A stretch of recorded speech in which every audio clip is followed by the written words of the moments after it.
नमस्कार प्रेक्षकांनो. तर आता इकडे इंद्राणी जे असतं ते आता इकडे तनिषाला दिलेले असतात राणीचे कपडे. आणि आता इकडे मुद्दाम तनिषा इंद्राला स्वतःच्या जाळ्यात अडकवण्याचा प्रयत्न करते. तर आता इकडे राणी जी असते तनिषाला फोन करून बोलवते. आता मी काय म्हणते, तनिषा मॅडम तुम्ही इथपर्यंत आल्याच तर चला ना आतमध्ये. त्यावर आता इकडे ती बोलते नाही नाही नको. आणि हे बघ, मी तर ऑलरेडी म्हणजे आता येणारच नव्हते, पण तू फोर्स केलाय म्हणून मी आले आणि घरात तर नकोच. त्यावर तिकडे राणी बोलते, हे बघा तनिषा मॅडम, तुम्ही मी म्हटलं म्हणून तुम्ही इथं आलात ना, माझ्यासाठी तुम्ही इथं आलात ना, तर प्लीज चला की घरात. अहो सगळे तुमची वाट बघत आहेत. आता असं म्हटल्याबरोबर इकडे तनिषा राणी तिथून निघून जातात घरी जायला. आता इकडे विक्रांत जो असतो इकडे उर्मिलाला सगळं काही तिचा प्लॅन समजतो. इकडे उर्मिला बोलते बरं ठीक आहे मी निघते, अजून कोणीतरी बघेल आपल्याला. इकडे उर्मिला सुद्धा घरी जायला निघते. आता इकडे तनिषा घरी आल्याबरोबर इकडे मालती धावत पळते. त्याने बोलते, तनिषा तू आलीस? अगं खरंच मला खूप छान वाटते. अगं तू काल अशी चिडून निघून गेली ना, मला तर खरं वाटलं होतं की तू परत येणारच नाही, पण खरं सांगू का मला खूप खुशी झाली आहे. आता इकडे त्यावर तनिषा आबासुद्धा बोलतात की खरंच तनिषा आम्हाला खरंच खूप वाईट वाटलं, पण आज तू आली ना आम्हाला खूप छान वाटले. त्यावर आता इकडे ती इंद्राकडे बघत असते. इंद्रा काहीच बोलत नसतो. आता इकडे मालती बोलते, तर इंद्रा बोल की काहीतरी. त्यावर आता इकडे तो तिच्या समोर जातो आणि तिला सॉरी बोलत असतो आणि बोलत असतो की खरंच माझं चुकलं, मी तुला जास्तच बोललो. म्हणजे मी या सगळ्यामध्ये हेही विसरलो की तू माझ्यासाठी इतकी चांगली पार्टी वगैरे अरेंज केली होती, सॉरी. आता इकडे त्यावरती बोलते की इट्स ओके. आता इकडे त्यावर मालती बोलते की खरंच आमचं म्हणजे तू तनिषा आली ना आम्हाला खूप खुशी झाली. त्यावर इकडे तनिषा बोलते, खरं तर माझं चुकलं, मीच विसरले होते. म्हणजेच मी जेव्हा हॉटेलला गेले ना तेव्हा मी विचार केला या गोष्टीचा की राणी वस्तीतली मुलगी आहे, तिला या सगळ्यांची सवय नसेल. आणि मीच जेव्हा तिला म्हणजेच तिने मला सेकंड क्लासचा बोलले ना तेव्हाच मी तिला नकार द्यायला पाहिजे होता. खरंच माझं चुकलं. मी म्हणजे ती आता इकडे माफी मागत असते. आता असं म्हटल्याबरोबर इकडे मालती बोलते, अगं तनिषा तू कशाला तिची माफी मागतेस? अगं तिचंच चुकलं ना. अगं तिला समजायला पाहिजे होतं, आपल्याला जर दारू झेपत नसेल तर कशाला प्यायची ना. त्यावर तिकडे राणी बोलते की हो बरोबर आहे मालती मॅडमचं, खरंच माझं चुकलं, सगळ्यांना माझ्यामुळे खूप त्रास झाला. आता इकडे ती खूप म्हणजे सगळ्यांची माफी वगैरे मागते. आता इकडे त्यावर तनिषा बोलते, जाऊ द्या रात गई बात गई, आणि मी तसंही सगळं काही विसरलेली आहे. इंद्र जे काही पण मला बोलला ते. आता इकडे उर्मिला जी असते ती दारात आलेली असते. ती विचार करते, सगळंच सीन संपला वाटतं, या विक्रांतच्या नादामध्ये सगळंच मी मिस केलं. आता इकडे त्यावर मालती बोलते, अगं उर्मिला दारात काय उभी आहेस आणि काय विचार करतेस, ये ना आतमध्ये. त्यावरती बोलते, काही नाही, मी ना आईसोबत फोनवर बोलत होते, तेव्हा मला तिने सांगितले की तिने नवस केला होता आणि तिचा नवस पूर्ण झालाय ना म्हणून ती फेड म्हणून म्हणत होती. म्हणजेच ना इथनं 2 किलोमीटरवर एक मंदिर आहे, तिथे जाऊन 100 दिवे लावायचे आणि म्हणून मी विचार करत होते की मी एकटी कशी जाणार ना, त्यापेक्षा तुम्ही सगळेच चालता का माझ्यासोबत.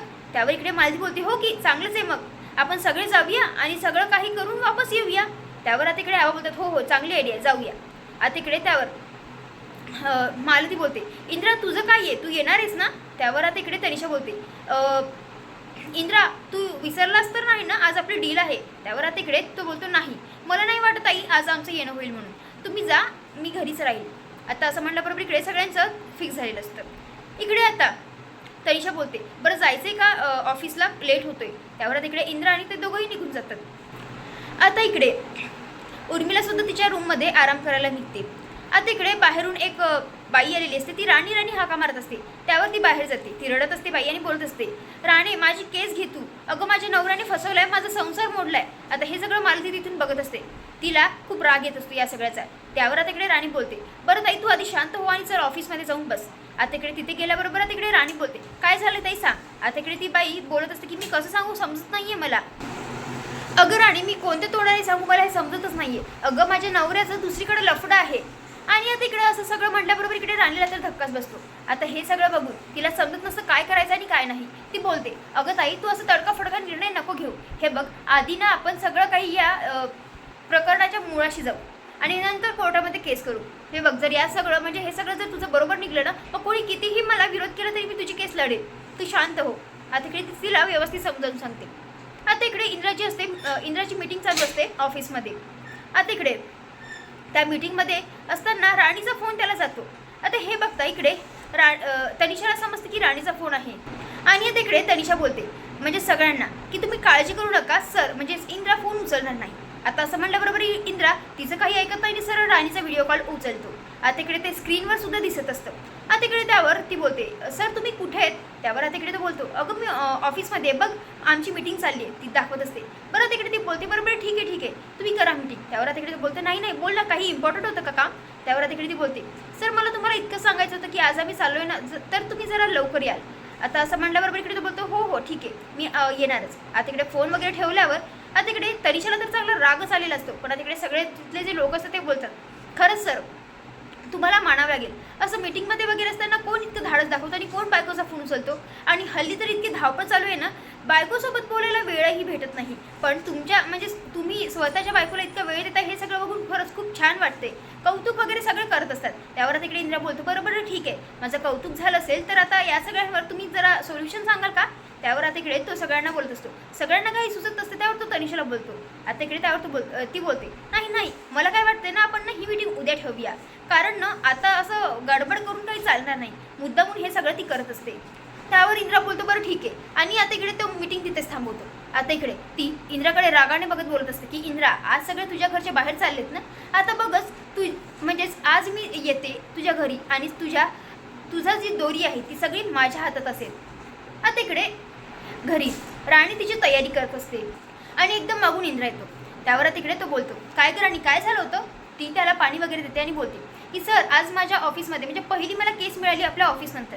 त्यावर तिकडे तो बोलतो, अरे वा किती छान, पण आता इकडे ते दुःखी सुद्धा असते. त्यावर तिकडे तो बोलतो, अगं काय झालं, तू खुश नाही आहेस का.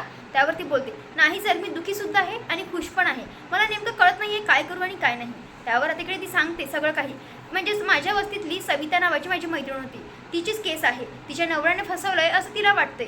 पण आता इकडे त्यावरती बोलते, सर या सगळ्यांमध्ये ना म्हणजेच आपलं नातं जे असतं नवरा बायकोचं ते एका विश्वासावर असतं, एखाद्या काचेसारखं असावं, सगळं काही त्यात असल्याचं.